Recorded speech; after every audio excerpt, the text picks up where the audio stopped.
Jeunes retraités, nous avons décidé de laisser derrière nous notre confort de sédentaires pour partir à la découverte du monde et des autres. C'est à vélo que nous avons quitté Bordeaux en septembre 2020 et après avoir sillonné l'Italie, arrivés en Grèce à Athènes, nous avons troqué nos vélos contre des chaussures de marche.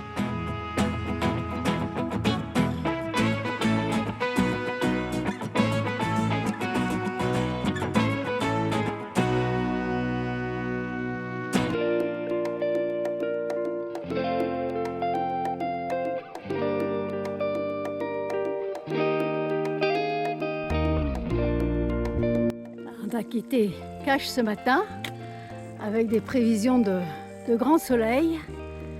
Bon, finalement, c'est pas tout à fait ce qui était prévu. Les pierres sont magnifiques. On croirait un dallage de salle de bain. Ah oui, voilà. On a quand même trouvé quelque chose de beau. À défaut d'avoir du soleil.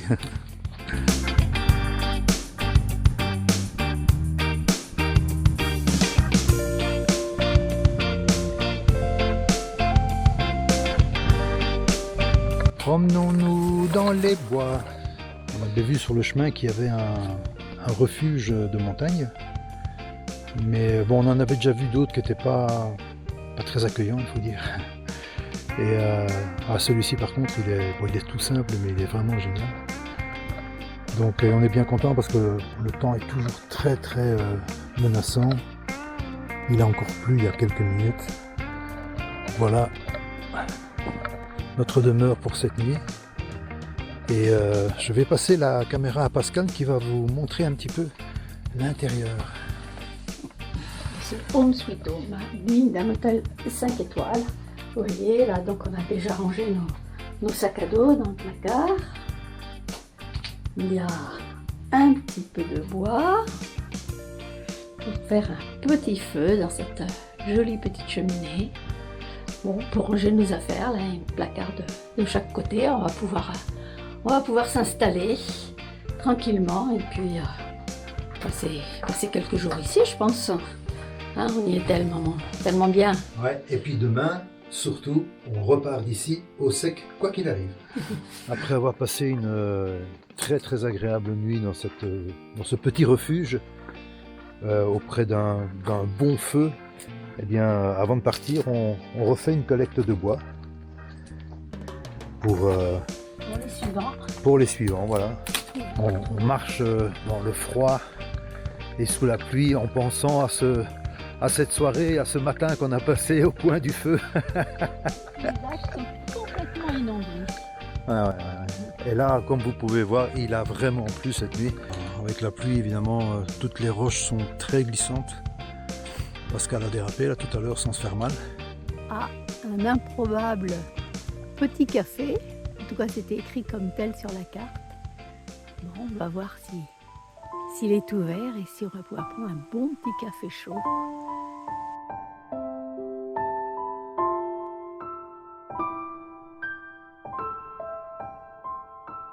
Dans cette toute petite cuisine, notre hôte va nous faire une omelette et une salade de tomates.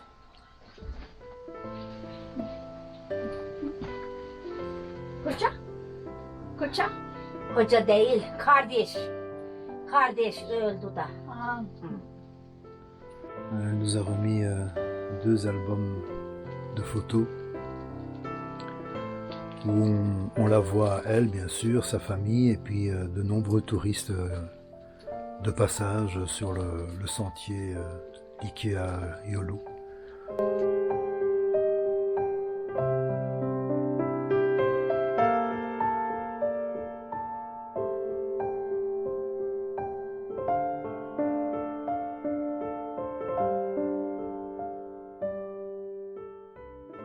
Regardez-moi ça un peu.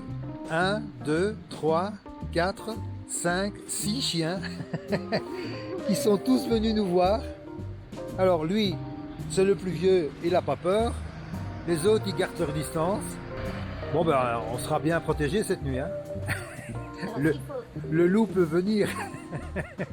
En Turquie, comme une société protectrice des animaux et qui recueille les animaux, qui les puce, les stérilise et les remet En circulation. Voilà, en circulation, là où ils ont été trouvés. Ouais. Et il y a des équipes qui passent régulièrement pour leur distribuer des croquettes, ce qui fait que ces animaux, au lieu d'être agressifs, sont très très pacifiques, ils n'ont pas peur des hommes. Enfin, ils savent qu'on peut attendre des hommes de bonnes choses et non pas des coups de bâton. On vient de quitter Calcan et on va Vers la cité antique de Patara. de Patara. On va faire ça en 2 jours, parce que là c'est le début de l'après-midi. On va faire une première partie. On a repéré déjà un petit endroit. Où on va pouvoir passer la nuit, a priori. Ouais. Sympathique. Soit dans la montagne, soit au bord de plage. Ouais. Ouais. On verra selon notre énergie. Ouais, En exactement. tout cas, on a quitté les sommets ce matin où on a eu des trompes d'eau pendant toute la nuit. Terrible. Ce matin, c'était humide et froid, donc on a rejoint au plus vite Calcan pour redémarrer Voilà. plus sur la côte. Et ici, c'est le bord de mer, il fait doux, il y a un peu de soleil, quelques éclaircies.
Après une portion du Likiayulu qui était particulièrement difficile, vraiment difficile.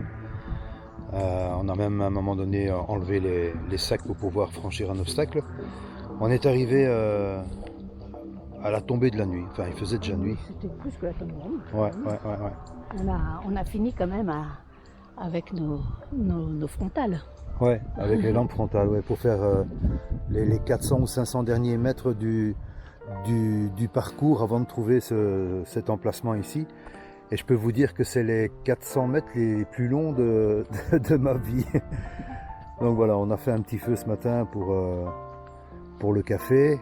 Et là, on est juste à côté d'un aqueduc romain. Je pense que de toute façon, ça devait mener à Patara.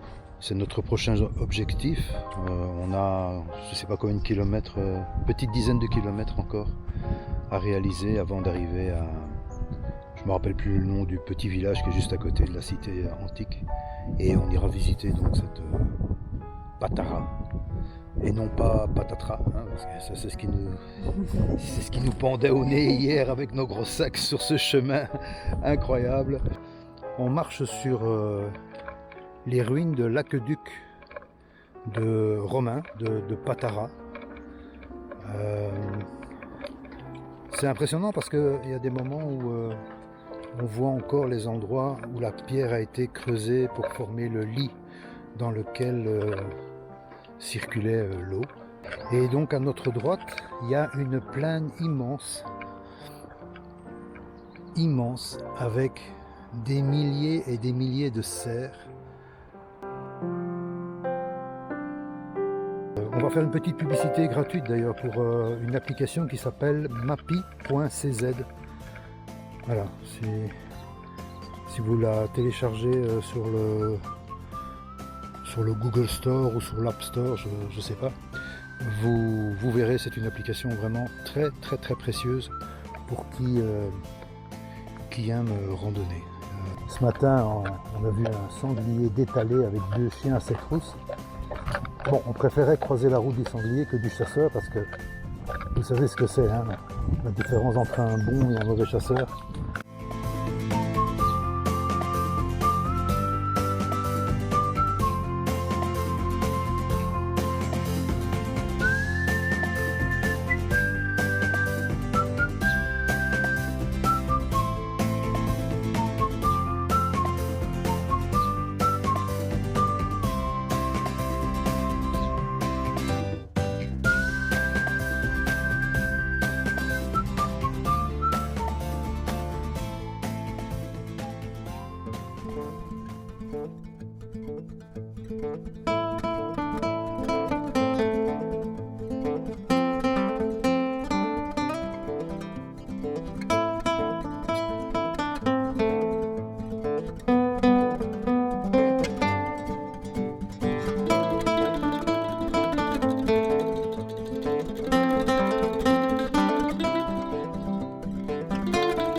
Aujourd'hui, on est parti pour faire la visite des ruines de Patara, la cité antique de Patara. Alors, on a laissé nos sacs à dos chez une petite dame chez qui on a pris notre petit déjeuner. Et là, on a un guide ou un accompagnateur, vous prenez ça comme vous voulez, voilà. Et il a décidé de venir avec nous. Hein, il a décidé de venir avec nous. Voilà, et voilà, et voilà. Moi, il connaît le chemin. Apparemment, oui, il connaît le chemin. Où est-ce qu'il est, notre guide? Où est-ce qu'il est? Ah, il est là. Ah bah dis donc. Ouais. Il va un peu vite. Vous Hein. avez laissé tomber. Bah ouais. À ton aise, pépère. Eh, on n'a plus 20 ans, nous. Hein.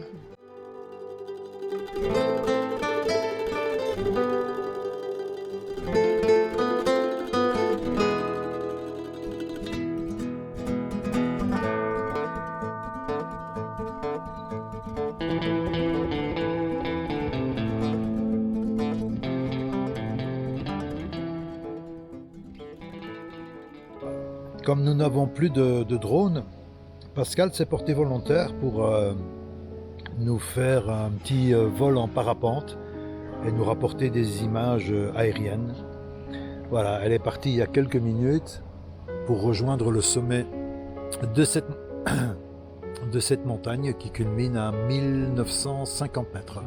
Tout comme vous, j'espère la revoir très vite en bonne santé sur la plage. Je viens de recevoir un message de Pascal comme quoi elle a décollé.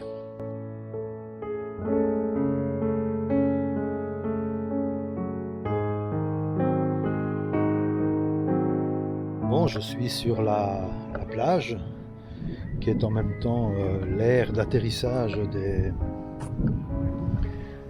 ceux qui font du parapente, hein, d'ailleurs comme on le voit là. Voilà.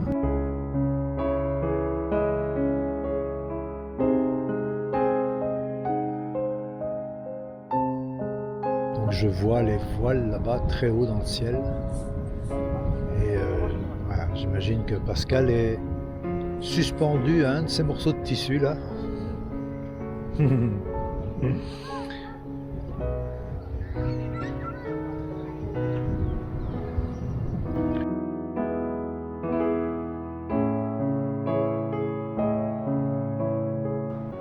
Alors est-ce que c'est Pascal qui arrive là, hein?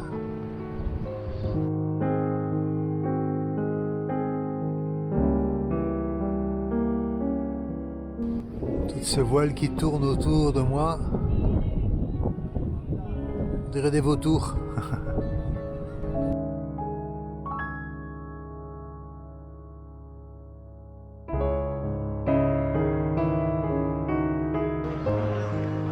Alors là, je pense que c'est Pascal qui arrive.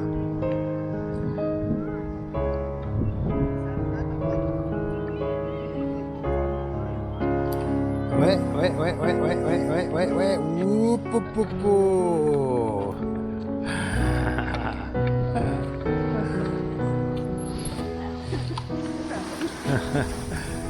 Ok. Dans le lagon bleu, au bout du lagon bleu, vit Eyhan. Eyhan, il vit dans un logement vraiment très précaire. Il a un petit bateau à moteur et il a un cœur gros comme une maison. Il nous reçoit chez lui et il nous a proposé de partager quelque chose à manger, de boire du thé et puis de parler. Il parle un peu l'anglais. Donc on va passer un moment avec lui, ici dans sa petite cabane. Alors là, on va pénétrer dans la cabane de Heian. Voilà. Un petit salon bien au chaud, avec du feu, sa chambre est dans le fond là. It's normal house. Yeah, amazing, amazing.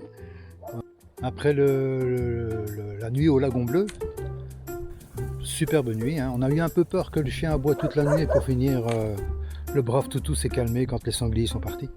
Parce qu'on a eu la visite des sangliers, hein, de nouveau. Et là voilà, le temps est absolument merveilleux et on est reparti sur le chemin pour rejoindre Kayakoy, qui est un village fantôme. Un village abandonné. Donc on va aller, et puis là pour y aller, il faut juste passer le col là en haut. Donc on est parti pour une belle petite grimpette.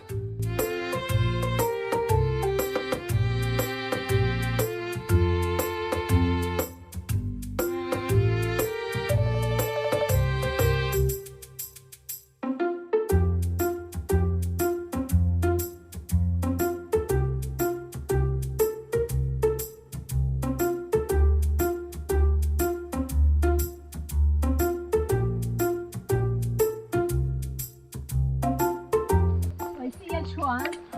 Bleu, rouge, jaune. Ah ouais. Je pense que nos réclamations ont porté leurs fruits et qu'ils pensent enfin aux daltoniens. Ils mettent un peu de toutes les couleurs qu'ils ont, quoi. Un petit peu de tout. Ils ont vidé les pots.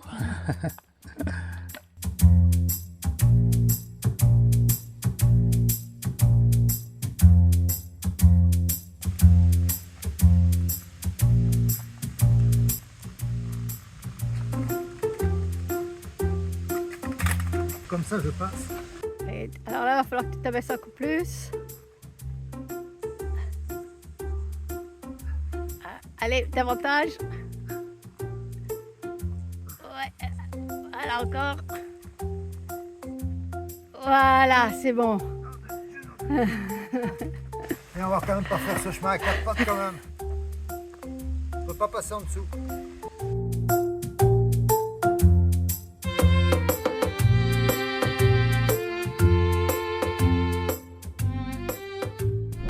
Kayakoy est une ville divisée en deux parties.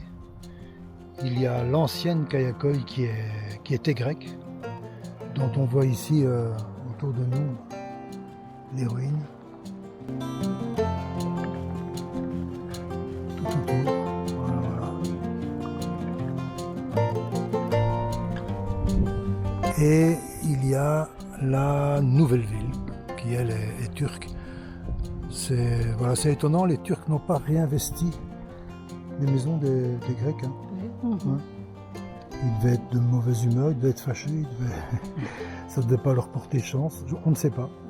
Le fait est que voilà, la ville grecque est restée en l'état, c'est-à-dire en ruine, et que la ville turque s'est bâtie un peu plus bas dans la vallée.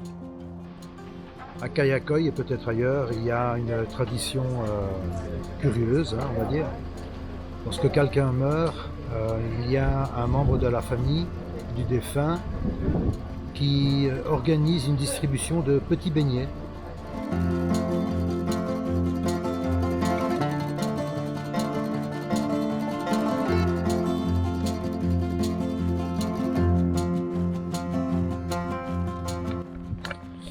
Dernier kilomètre pour ce soir, on a repéré un endroit sur les hauteurs de Fétillé où on pourra camper.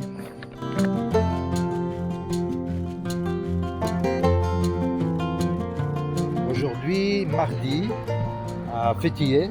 Grand jour du marché, le plus grand marché de la côte turquoise.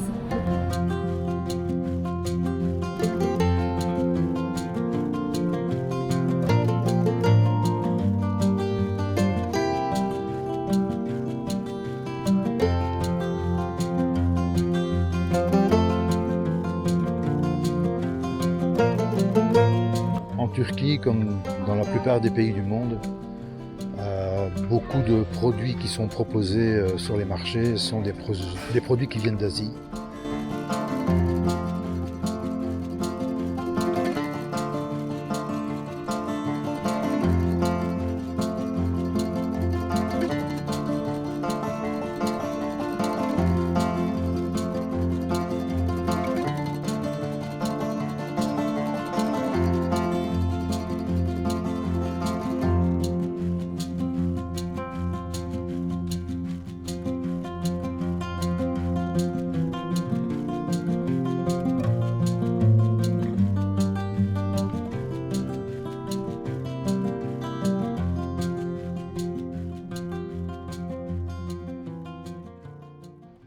À quelques kilomètres au nord d'Antalya, il y a une cité antique qui s'appelle Pergé ou Perga en grec. Voilà.